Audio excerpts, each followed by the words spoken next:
For many students, the only college course about religion that they will take is a survey course called Religions of the World, or maybe the World Religions. For instructors, one of the questions about designing and teaching courses like these is, how do we define the world religions? What makes them worldly? What counts as religion? What kind of model is it that we can use to talk about religions that may appear in vastly different contexts around the world? In our second season of the Religious Studies Project, back in 2013, we interviewed James Cox, who walked listeners through what the world religions paradigm is and some of the ways in which it has been challenged by scholars working within religious studies as insufficient to describe the complexity and diversity of religions around the world. Scholars today recognize that the world religions paradigm, the lens through which we see religions around the world and by which we decide what counts as religion, that lens is a product of colonialism and a product of imperialism, and that we need to understand the context out of which this model appeared. Today's episode is a remix, a cut of the initial episode of David Robertson speaking with James Cox about the world religions paradigm. We've reduced the length of that conversation from 50 minutes down to a manageable 20. We hope that this allows for greater use of this object in the classroom, and we thank you for listening today. So, a big subject, and I think, as usual, we should start with asking the simple question: what is the world religions paradigm? Well, thanks, David. Obviously, a paradigm is a model or a pattern for anything at all, like an architectural design. So the world religions paradigm is a pattern or model for how religions have been categorized, classified, studied, and taught, probably in the main in the Western universities to begin with, and then it spread to other parts of the world, including Africa. The idea of the world religions paradigm is that we can classify or categorize religions according to their main beliefs, their main historical development, their scriptures, their founders, and put them into sort of one general or generic category. So classically, the world religions have been identified as religions of geographical areas, so Asia, North America, Europe, South America, Africa, and so on. But these have then, and Asia, of course, these have then been put into the main categories of Hinduism, Buddhism, Islam, Judaism, Christianity, sometimes Zoroastrianism. In Britain, it's very common. Sikhism is one of the main big six religions, as they call it. Chinese religions, Taoism, Confucianism. So when I first started teaching world religions, these are the categories that I used. Now, the problem that we have with the world religions paradigm is that it conveys to students that these religions or these classifications are self-contained, sometimes stagnant, quite discrete, one from the other, and very much intellectually presented. So normally in textbooks that deal with world religions, there will be a system or a section which deals with the historical background to these development of these religions. So you might have what happened in the early Indian period when the development of the so-called Dravidians in the south were sort of affected by the Aryans, and how the development of this term Hinduism, which has to do with the Indus Valley, came about. But the problem with this is then when I taught world religions using the textbooks, what we used to do, for example, with Hinduism was to say things like, well, the main thing about Hinduism is contained, for example, in the idea of the Brahman, Atman unity. Mm-hmm. So we said to students, Hindus believe that there's this great world spirit called Brahman, which is beyond our comprehension, and yet it is located in the inside, the deepest part of the human being, called the Atman, or the self. So the individual self and the universal self are united in the Brahman Atman. So we taught this as Hinduism. Mm-hmm. Now I suspect if you go to almost any place in India and go on the ground to a temple and say, yes, the Brahman Atman unity is what your religion is about, they won't have a clue what you're talking about. And they might argue with the term religion and even the term Hinduism anyway. Well, absolutely. So the point is, what I'm making is that you have these isms that have been developed, and we teach them largely, or have taught them, and many of the textbooks are the same way, taught them according to these rather westernized, intellectual, elitist ideas. Yeah. Now, if you take the idea that these religions are discrete, that is, separate from one another, can be classified in terms that follow certain descriptions derived largely from a Western Christian interpretation, we can see how they developed. So what is the belief? What are the main beliefs of these religions? And usually then there are questions about what are their beliefs about God? How do they conceive the ultimate? Then there are questions about how do they practice this in terms of their authoritative sources? And usually they would be scriptural traditions. So traditions that have scriptures and doctrines or beliefs. Then sometimes, not always, but founders were important founders. Then you get into certain things like rituals, but those presented less significance, I think, than were the main historical founders, doctrines, scriptures. Now, I'm speaking here, of course, stereotypically about the way religions tended to be studied on the world religions paradigm. So we have these main religions that are identified. They are somehow discrete from one another. They are defined in terms of fundamentally concerns that are typically Western Christianized ways of looking at religion, and then imposed as if on students and scholars and other people in the general public that this is what we mean by the term religion and world religions. Now, the other thing about the term world religions suggests also, and I think this is a point that's made by Jonathan Z. Smith in his book, Map is Not Territory, that the dominant idea of the religions being defined by Western concerns relates to issues of power. Mm-hmm. And this means that the religions which interacted with Western religions became those of concern to Western scholars. You mentioned already the sort of colonial context, but the third of what Terry Thomas called the mixed motives behind the world religious paradigm is the theological context. And we've sort of touched on that already when you talked about how we defined these world religions in terms of founders, beliefs, gods, and very sort of philosophical systems. And maybe you could elaborate slightly on this kind of theological presuppositions that maybe came into the model. Yes. What often is referred to with respect to the theological interpretation is a term bandied around called essentialism. Yeah. That is, there is the idea based on a kind of liberal theological perspective. It was liberal theologians who were interpreting comparative religion, like Thiel, for example.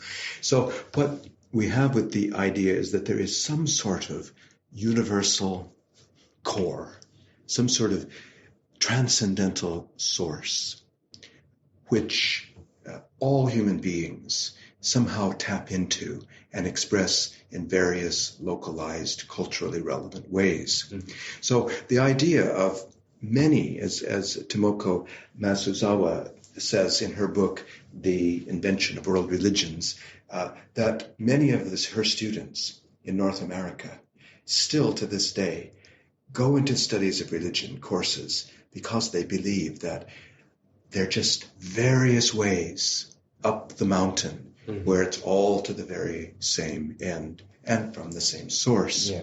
So the idea of world religions, as it's often interpreted by certain liberal theologically inclined scholars, even if they're religious scholars, religious studies scholars, like, for example, Eliade, who has the idea of the sacred, the unknown and unknowable, which he got from Rudolf Otto, largely, so who was a theologian. And so you have the idea that there's this core, this essence, this source of religion. And what we do then when we study religions is study the way in which it manifests itself. It makes itself known in all sorts of different ways. So if I studied, for example, an African religion in Zimbabwe on this model, I would be studying the way in which this localized culture was tapping into the common source of all religiosity experienced by humans everywhere. And that is, in some senses, a kind of veiled, surreptitious theology. Now, for example, let me just refer to Wilfred Cantwell Smith. Please do. Wilfred Cantwell Smith, in his book, The Meaning and End of Religion, which was published, I think, first in 1963 or 62, criticized the term religion. He thought it was a reified, objectified, impersonal term which grew out of the Western Enlightenment, invented by Western thinkers who wanted to create this thing called religion, into which, as we developed in the 19th and early 20th century, into which you can fit all the various religions of the world. So his argument was that at the core of what we now call religion is personal faith or piety or devotion or some sort of experiential element. But this has now been taken out by the increasing objectification and intellectual studies of religion to make it into a kind of thing, to reify it. It is an object. So we study not Hindus or people who live in India who practice and experience religion in certain ways. We study Hinduism. Or not people who live in China or in parts of Southeast Asia and so on, who might practice variations of what we mean by Buddhism. But we study Buddhism, and perhaps you have different forms of it, like Mahayana or Theravada and that sort of thing, but you study it as an object. So Cantwell Smith was trying to critique this notion that you had religion and objectified religions and so on by inserting the personal faith element into it and the kind of idea that we can somehow only understand religion if we can penetrate into the personal faith of the adherent or the believer. Now, the problem, of course, for Cantwell Smith, as for anybody who studies religious experience, is that penetrating into a personal, private experience is very difficult, if not impossible, to do. So Cantwell Smith admitted this. Personal faith is entirely personal, but it manifests itself. We can see it. We can observe it. We can somehow describe it. And then we can classify it according to certain ways of descriptions that can be compared. So what's the relationship of the world religion paradigm to the establishment of religious studies as a discipline? The first religious studies department of its kind as we know it today in the United Kingdom at least was founded in Ibadan in Nigeria in 1949. Geoffrey Parender, who became then the professor of comparative religion at King's College in London, was one of the first lecturers in religious studies in Nigeria and Ibadan. And what Parender did was to develop the idea of we compare various religions. So he had a discussion or study of Africa's three religions: Christianity, Islam, and ATR, or African traditional religions. But he taught them in a way which is exactly what we mean by the world religions paradigm.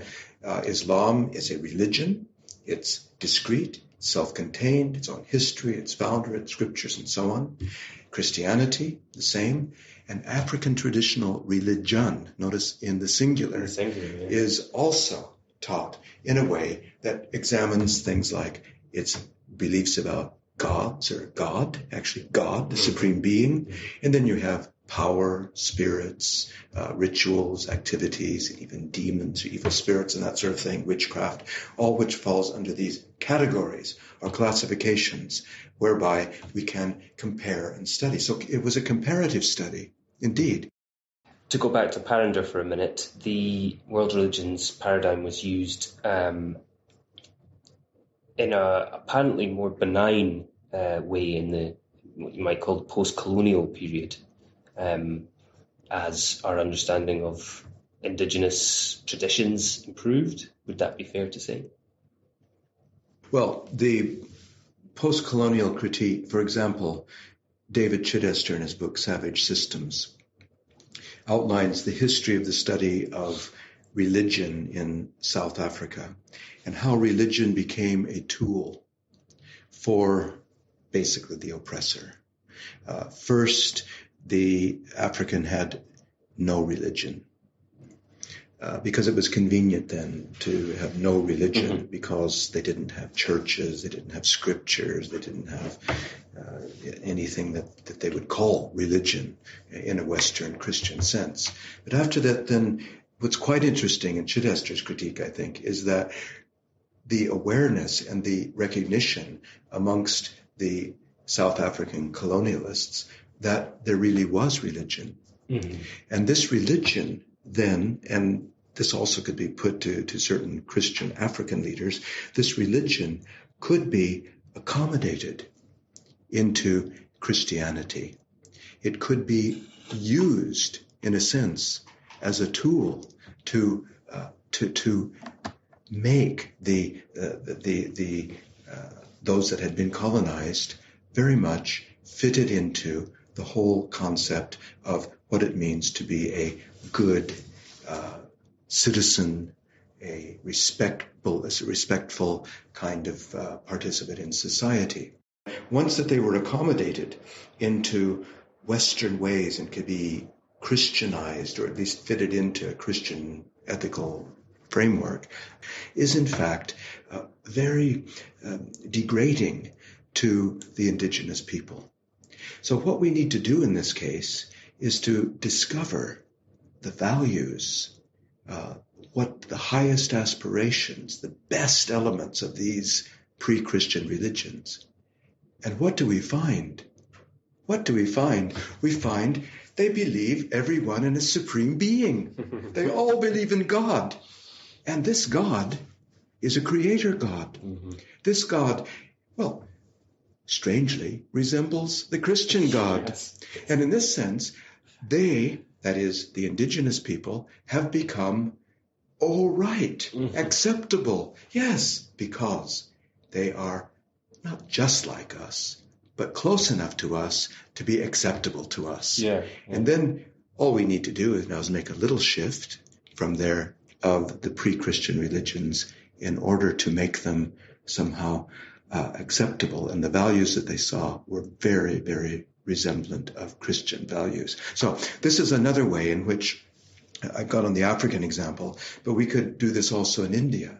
So you have this same thing happening in other parts of the world, where the Christianization process is a process which is very much to do with colonial power and colonial imposition of a worldview on top of that which has already been existing. I think the way religion was used as an instrument of power as part of the post-colonial critique, and we see it in some of the, as I said, in the Parinder, you see it operating in what seem to be enormously docile and non-harmful, quite sympathetic ways.